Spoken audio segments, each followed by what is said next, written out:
Good morning बच्चों। 11th chemistry by Paramjit sir, first unit. आज जो बच्चों हम इसमें टॉपिक पढ़ेंगे एटम का। तो एटम क्या होता है, एटम की डेफिनेशन देखो बच्चों। The smallest particle of an element which may or may not have independent existence. तो देखो बच्चों, ये एलिमेंट का एक छोटा सा पार्टिकल होता है जिसका इंडिपेंडेंट एग्जिस्टेंस नहीं होता है। तो ये हमने बताना है इसके अंदर। तो ये इसकी डेफिनेशन है, ये डेफिनेशन करनी है। उसके बाद जो नेक्स्ट है अपने पास, वो है अपने पास मॉलिक्यूल। तो मॉलिक्यूल की डेफिनेशन देखो।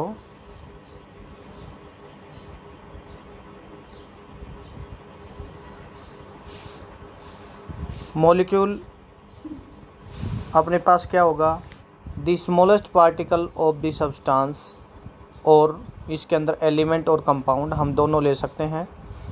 तो which is capable of independent existence. तो इसका बच्चों, इसकी कैपेबिलिटी है, इसका एग्जिस्टेंस होता है इंडिपेंडेंट होता है। जैसे एग्जांपल ले सकते हैं, अगर हाइड्रोजन के एक एटम और ये सेकंड एटम हो गया, हाइड्रोजन के दो एटम को हम ऐड करेंगे तो अपने पास H2, इट मीन्स मॉलिक्यूल बनेगा। ऐसे ही ऑक्सीजन के दो एटम को हम जोड़ेंगे तो O2, तो ये क्या बन गया, अपने पास मॉलिक्यूल बन गया।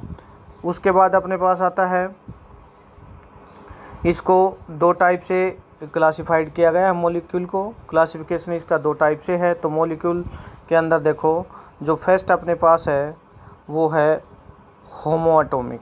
तो होमोएटॉमिक क्या होता है, these molecule are made up of the atom of same element.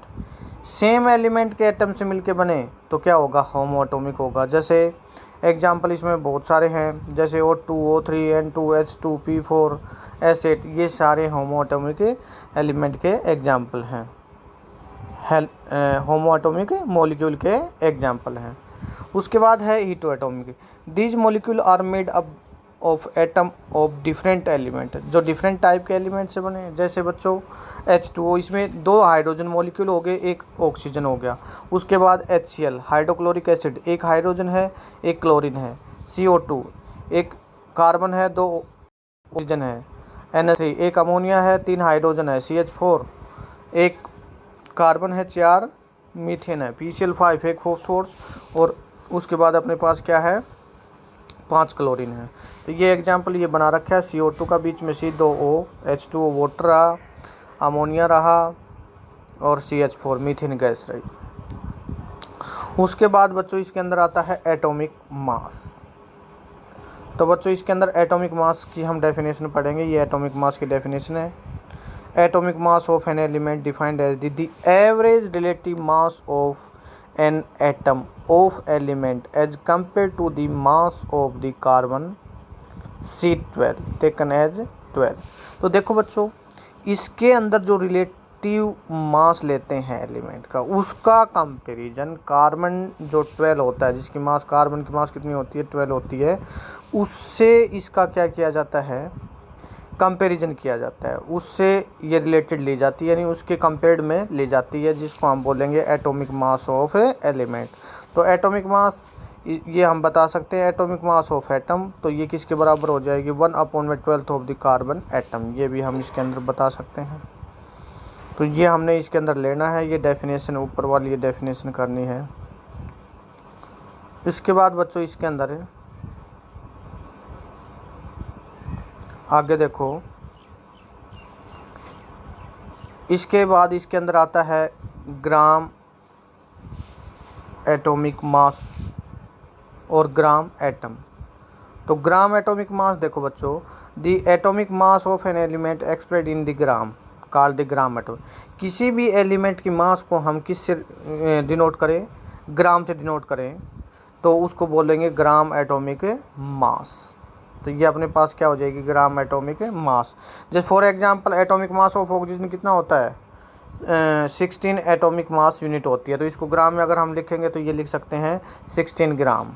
उसके बाद आता है मॉलिक्यूलर मास। तो मॉलिक्यूलर मास क्या होता है बच्चों, मॉलिक्यूलर मास देखो, the average relative mass of the molecule an compare to the atom of the carbon 12। तो मॉलिक्यूलर मास के अंदर भी हम क्या बताएंगे, मॉलिक्यूल की इस जो रिलेटिव मास ऑफ मॉलिक्यूल होती है उसको कंपेयर करेंगे to the mass of the carbon atom 12 carbon 12 यानी टेकन 12, तो उससे हम ये लेते हैं। इसके एग्जांपल हैं बच्चों अपने पास, जैसे मोलिकुलर मास अगर हमने निकालनी हो तो molecular mass of methane CH4, तो एटॉमिक मास कार्बन के लेंगे और हाइड्रोजन के लेंगे। तो कार्बन कितनी होती है 12 होती है, और इसके हाइड्रोजन कितने एटम है 4, और इसकी मास कितनी होती है 1।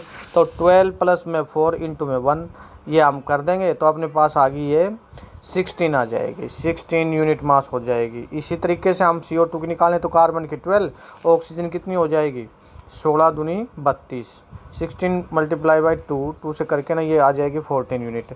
इस तरीके से हम इसके अंदर H2SO4 की निकाल सकते हैं, 2 तो हाइड्रोजन की आ जाएगी, प्लस में 32 सल्फ़र की हो गई, और 16 इंटू 4 करके ये निकाल सकते हैं 98 आ जाएगी, ये बता सकते हैं। ऐसे ही इसके अंदर क्रोज की निकाल सकते हैं। तो ये हमने इसके अंदर बताना है।